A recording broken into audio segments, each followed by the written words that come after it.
Cada abertura do selo, que é feito no santuário celestial pelo Cordeiro, acontece alguma coisa na terra. O que acontece na terra está ligado diretamente a algo que acontece no santuário celestial. É o livro na mão, a abertura do selo, que desencadeia o que acontece na história. O cenário do Apocalipse é um cenário de sofrimento. Haja vista que o povo de Deus, muitas vezes, está passando por aflições, guerras e conflitos. Note comigo que é um livro que tem o seu contexto, uma marca distintiva de sofrimento, mas o Todo-Poderoso, que é aquilo que os pensadores dizem, se há sofrimento, não tem o Todo-Poderoso, Deus não pode ser Todo-Poderoso, ele pode ser bom, mas ele não pode ser o Todo-Poderoso. Se ele fosse Todo-Poderoso, ele baniria o mal. O Apocalipse diz, olha, tem um sofrimento, o povo de Deus está sofrendo, Deus é Todo-Poderoso.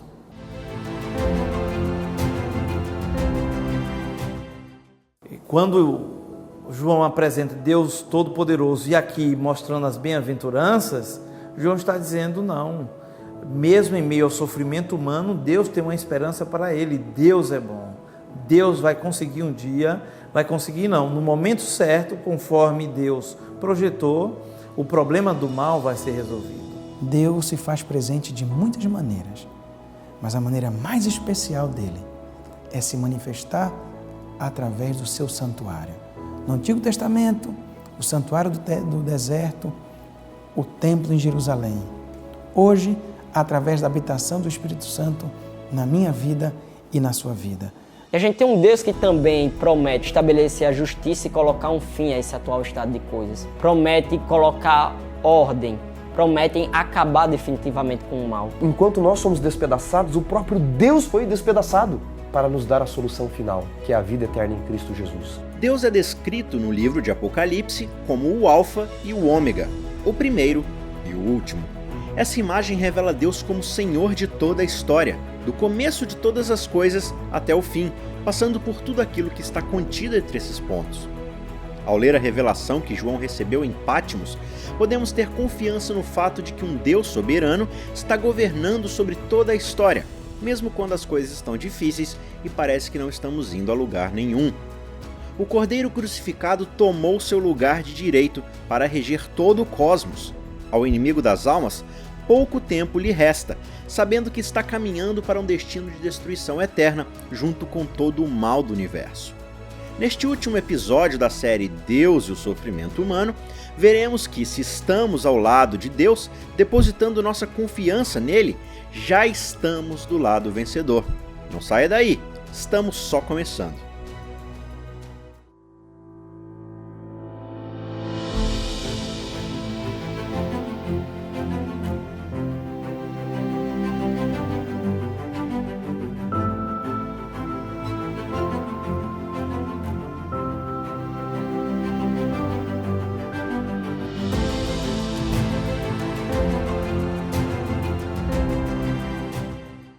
Quando João apresenta um Deus Todo-Poderoso, ele está contrariando toda essa perspectiva filosófica a respeito de Deus diante da existência do mal. E veja, não somente a ideia de que Deus não é todo-poderoso, que é uma das ideias contestadas por alguns pensadores, mas também a outra possibilidade de que Deus poderia até ser poderoso, mas ele não é bom. Então ele não faz porque ele não quer. Então você está aqui julgando Deus e destituindo ele de um atributo que ele possui, do seu amor infinito, que é a sua bondade. João não esqueceu dessa parte. Ele também apresenta em seu livro, esse livro apocalíptico, textos que evidenciam a onibenevolência de Deus. Por exemplo, quando João ele inicia a série das 7 bem-aventuranças, iniciada ali no capítulo, verso 3, você pode nos acompanhar, quando ele diz assim, bem-aventurados aquele que lê, bem-aventurados os que ouvem, ele ali está iniciando a promoção de um estado transcendental e objetivo de felicidade. E nada mais é isso do que a demonstração da bondade de Deus.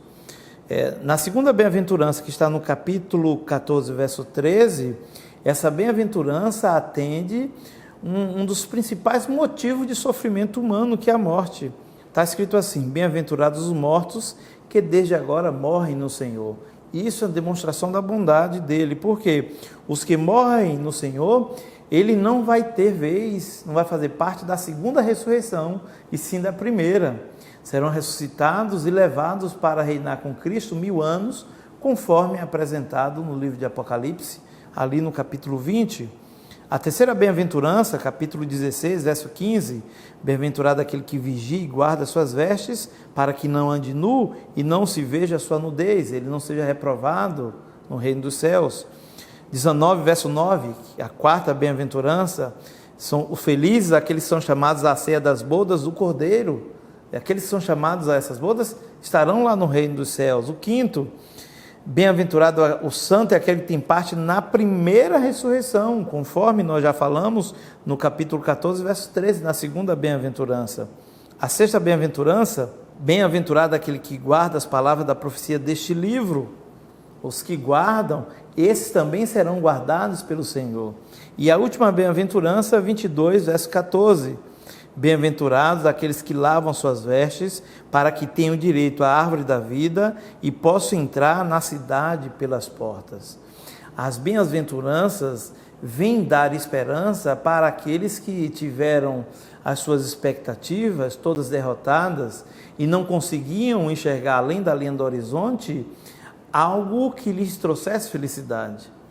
Então, quando João registra as bem-aventuranças, depois das visões que ele tem, ele está apresentando aqui nada mais do que a bondade de Deus. Deus apresentando de forma escriturística a sua bondade em forma de bem-aventuranças. Seria Deus propondo uma felicidade além daquilo que o homem pode oferecer. O homem não pode oferecer algo além do que nós temos aqui nesta terra. O homem não pode oferecer algo além daquilo que você tem até o dia da sua morte. Porém, Deus tem algo a mais. E isso é uma demonstração da sua bondade. Se alguns pensadores, quando fazem as suas análises filosóficas do tema da Teodiceia, e assim eles tentam dar uma robustez ao paradoxo de Epicuro, onde Deus ou ele é todo poderoso ou ele é bom. As duas coisas não podem fazer parte do Deus cristão, judaico-cristão. Quando João apresenta Deus todo-poderoso e aqui mostrando as bem-aventuranças, João está dizendo não. Mesmo em meio ao sofrimento humano, Deus tem uma esperança para ele. Deus é bom. Deus vai conseguir um dia, no momento certo, conforme Deus projetou, o problema do mal vai ser resolvido. Tanto a onipotência divina quanto sua bondade e soberania estão presentes ao longo do livro de Apocalipse, seja de forma clara ou nas entrelinhas da narrativa. O estudo desse livro inspirado não é meramente uma ferramenta para tentar prever o futuro. Quando nos debruçamos sobre suas páginas e aprendemos dele, estamos criando barreiras de defesa mental contra os argumentos e ideologias que atacam o caráter de Deus e buscam nos desviar da fé e da esperança. A respeito da onibenevolência de Deus no livro de Apocalipse, não se restringe somente às 7 bem-aventuranças. Podemos encontrar vários textos no Apocalipse que evidenciam isso. Eu vou citar alguns aqui para você. Por exemplo, Apocalipse 3:10, 12, verso 6, ali é evidenciado que Deus guarda e protege os seus filhos.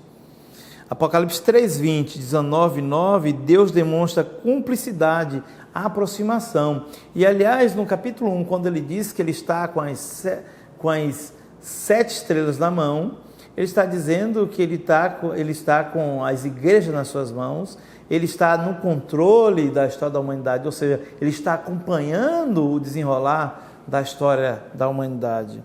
Ele recompensa, Apocalipse 11:18, 14:13, 21, verso 7, principalmente capítulo 21, capítulo 22, demonstra o triunfo dos filhos de Deus, a recompensa do povo de Deus. Apocalipse 7:17 e principalmente Apocalipse 21, verso 4, Deus consola. O consolo divino é uma demonstração da sua onibenevolência. Deus julga e peleja com justiça, inclusive essa justiça sendo demonstrada para os ímpios, capítulo 19, verso 11. A justiça de Deus, ela não é evidenciada somente para aqueles que escolheram servir a Ele. A sua justiça vai ser evidenciada para os ímpios também, ou seja, Ele demonstra a sua bondade para os ímpios também. Um outro texto é o que se encontra no capítulo 22, verso 3. E eu vou fazer questão de ler esse texto com vocês. Apocalipse 22, verso 3, diz assim: nunca mais haverá qualquer maldição, ou seja, Deus exterminará toda a maldição. E isso é uma demonstração do seu amor, de sua bondade, da sua graça e da sua misericórdia. Ele previu as coisas que iam acontecer. Nós encontramos isso no capítulo 1, a partir dos primeiros versos, e vamos encontrar no capítulo 22, verso 6. E isso também é demonstração de que ele estava interessado no seu povo, nos seus filhos, conhecer para se preparar, para poder então triunfar. A igreja que milita se transformar em uma igreja que triunfa. Eu quero convidar você para ler o livro de Apocalipse no capítulo 21 e os primeiros versos. O verso 2 e verso 3, nós temos um fenômeno interessante. O fenômeno é coisas que João vê e depois coisas que João ouve. Ou coisas que ele primeiro ouve e depois vê. Mas esse fenômeno de ver e ouvir. No verso 2, ele vê. Vi também a cidade santa, a nova Jerusalém, que descia do céu, da parte de Deus, ataviada como noiva, adornada para o seu esposo. O que ele vê é a cidade santa, a nova Jerusalém. Agora, o que ele ouve? E diz assim no verso 3. Então ouvi grande voz vinda do trono, dizendo: eis o tabernáculo de Deus com os homens. Deus habitará com eles. Eles serão povos de Deus e Deus mesmo estará com eles. O verso 3 é uma repetição de Levítico 26 e o verso 11 e o verso 12. A presença de Deus. E o verso 2, João está vendo a cidade, e no verso 3 ele ouve dizendo: eis o tabernáculo de Deus. Esse mesmo fenômeno aparece no capítulo 5, quando João está no céu, no santuário celestial, e ele vê que ninguém é digno de abrir o livro, ele está chorando, e perto dele vem um dos anciãos, no verso 5, e diz: não chores, eis que o leão da tribo de Judá, a raiz de Davi, venceu para abrir o livro e os seus 7 selos. Ele ouve do ancião, que o leão da tribo de Judá pode abrir os selos, abrir o livro e os selos. E no verso 6, ele então vai ver.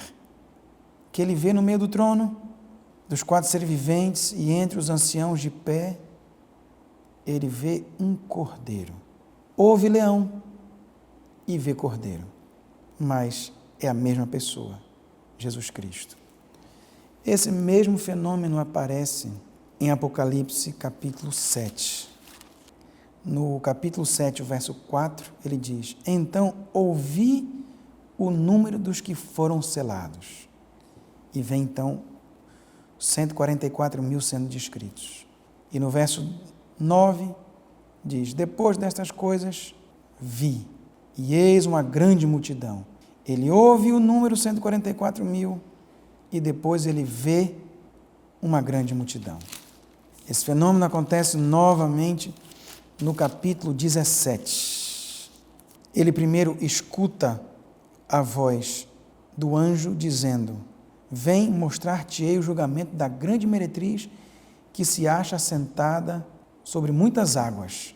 Ele escuta o anjo dizer: grande meretriz, assentada sobre águas. Logo depois, no verso 3, ele é transportado para o deserto e vê uma mulher montada numa besta escarlate.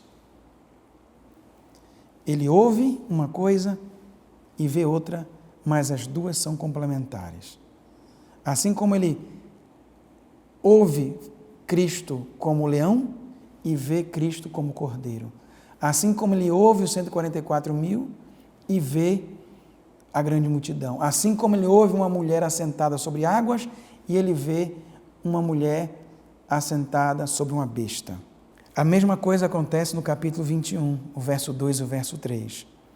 Ele vê uma cidade santa, Nova Jerusalém, mas quando ele ouve a voz vinda do céu, a voz descreve o que aquela cidade é e diz: eis o tabernáculo de Deus com os homens.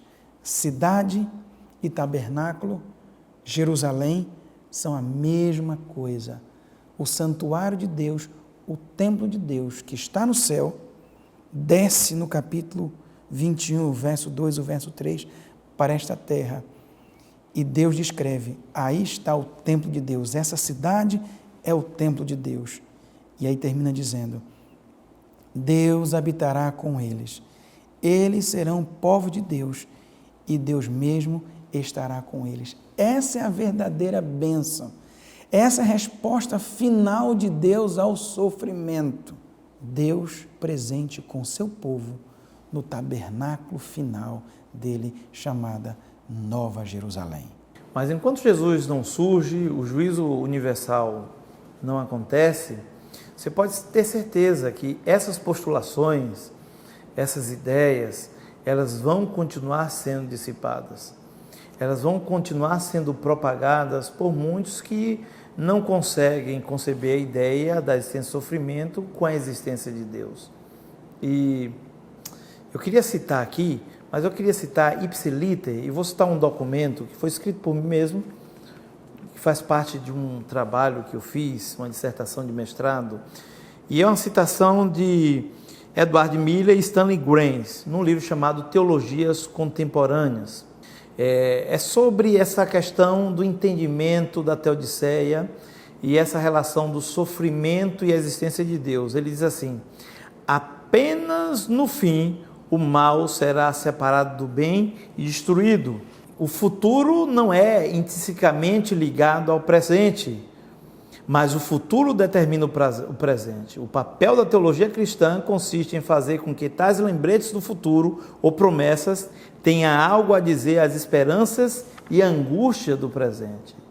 Então, a compreensão de toda a tragédia humana, sobretudo o que nós encontramos no Apocalipse, essas perseguições, essas guerras, uma compreensão na sua totalidade, ela só se dará numa perspectiva escatológica.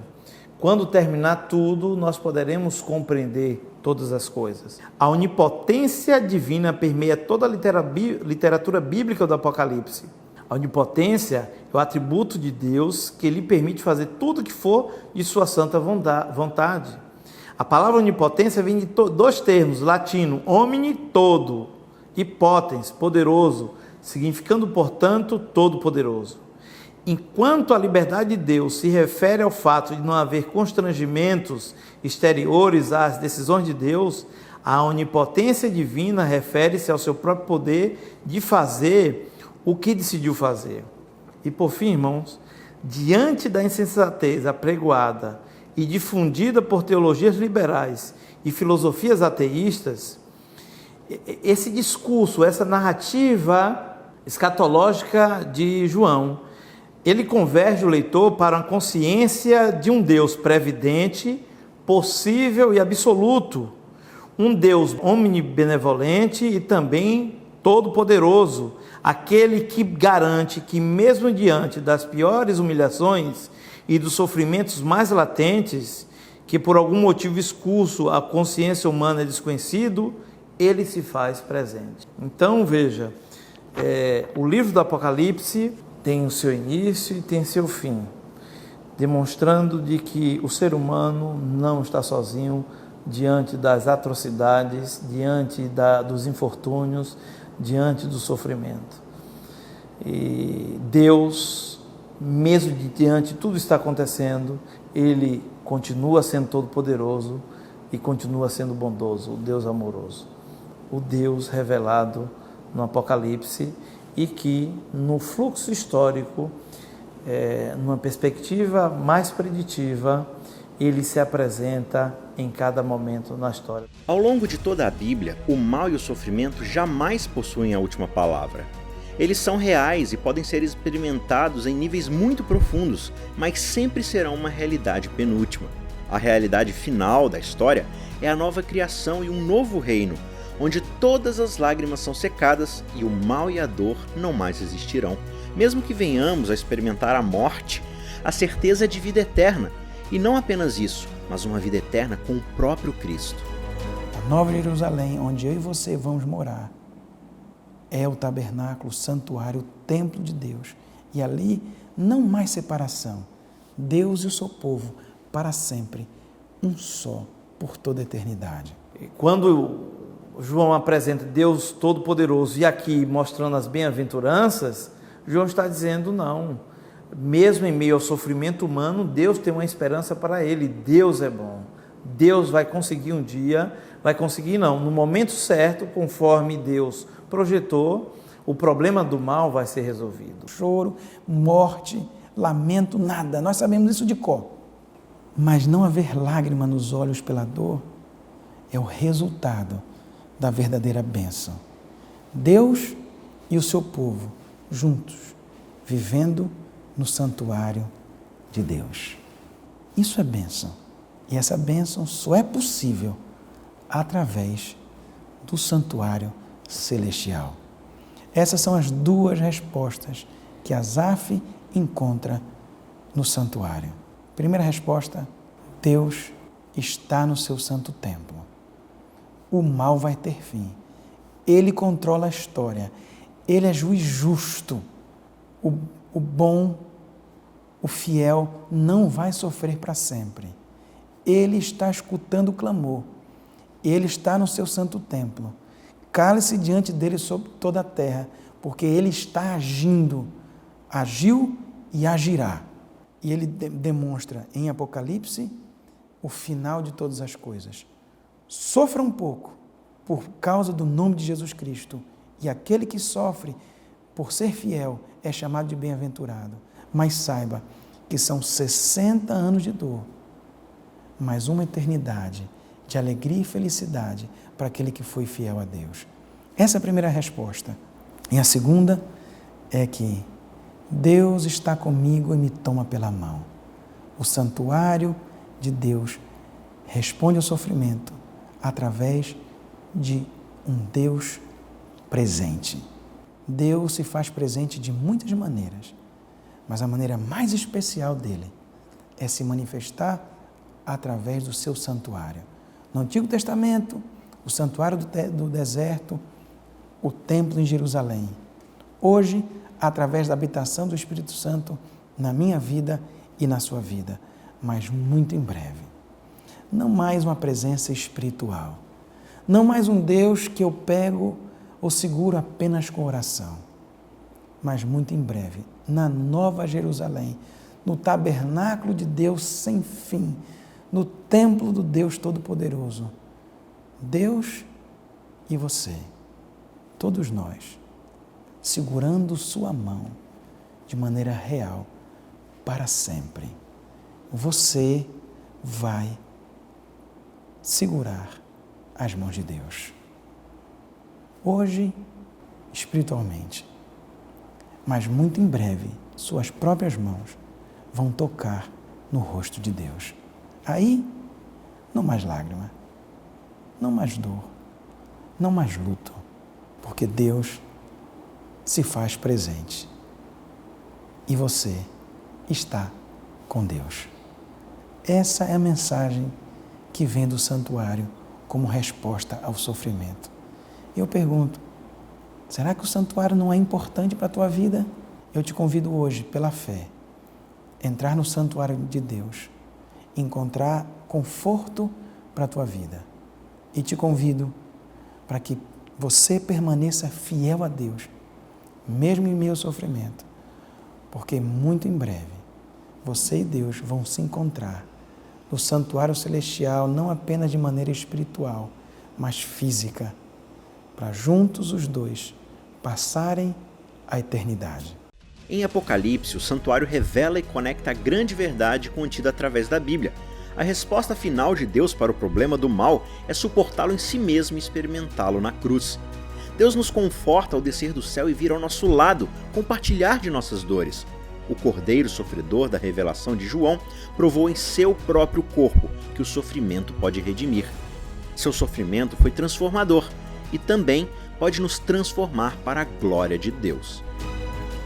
A gente tem um Deus que sofreu. A gente tem um Deus que na cruz, ele suportou todos os tipos de problemas, aflições, todas as consequências do pecado, a culpa, etc. Ele levou sobre si na cruz. Se você for parar para pensar, né? Quando a gente sofre, que tipo de esperança isso traz para a gente? Primeiro que quando a gente ora, quando a gente busca um relacionamento com o nosso Senhor Jesus, a gente não está falando para um Deus impassível, a gente não está falando para um Deus que ele não sabe o que é isso, a gente não está falando para um Deus que ele não conhece aquilo que a gente está passando. Pelo contrário, ele conhece exatamente daquilo que aquilo que a gente está passando. E ele fez uma promessa. Qual é a promessa dele? É que ele vai dar um fim a esse atual estado de coisas. Porque se você for parar para pensar, você enlouqueceria se o sofrimento não tivesse fim. Tem uma corrente chamada maniqueísmo que eles acreditam que o mal e o bem sempre vão lutar por toda a eternidade, um contra o outro. Né? Eles acreditam nesse tipo de coisa. Se a gente acreditasse nesse tipo de coisa, a gente não teria esperança nenhuma com relação à vida, à existência. Porque não importa o que a gente fizesse, no final das contas, ia acabar do mesmo jeito, né? Tem um provérbio chinês que diz, não importa se no jogo você foi peão ou rei, no final das coisas, os dois acabam na mesma caixa. Então, se a gente parasse para pensar que, no final das contas, não importa se você foi Madre Teresa de Calcutá ou Hitler, ambos vão terminar da mesma forma, isso traria o desespero. Só que, na cruz, a gente tem um Deus que sofreu, e a gente tem um Deus que também promete estabelecer a justiça e colocar um fim a esse atual estado de coisas. Promete colocar ordem, prometem acabar definitivamente com o mal. O mal, infelizmente, é uma realidade neste mundo. A Bíblia não dá todas as explicações, mas ela mostra como Deus está lidando com o mal, com paciência, deixando mostrar os seus frutos, e a Bíblia principalmente dá a solução para o mal, que é um novo céu e uma nova terra. Se você está passando por lutas, por batalhas e não entende a questão do sofrimento humano, entenda uma coisa: coisas extraordinárias só acontecem na vida de pessoas extraordinárias. Jó sofreu, mas não sofreu para sempre, porque Jó teve que aprender, assim como você e eu, a olhar a vida da perspectiva da eternidade. É um momento, um dia, a maldade vai acabar e a justiça de Deus se fará amplamente manifesta. Até lá, Deus de mãos atadas tem que sofrer junto com seus filhos. Deus diz na questão do sofrimento que enquanto nós somos despedaçados, o próprio Deus foi despedaçado para nos dar a solução final, que é a vida eterna em Cristo Jesus. Então, se você e eu passarmos por dificuldades, não desista, não desanime. Entenda que você, meu amigo, minha amiga, é extraordinário aos olhos de Deus. E aprendamos a viver a vida da perspectiva da eternidade.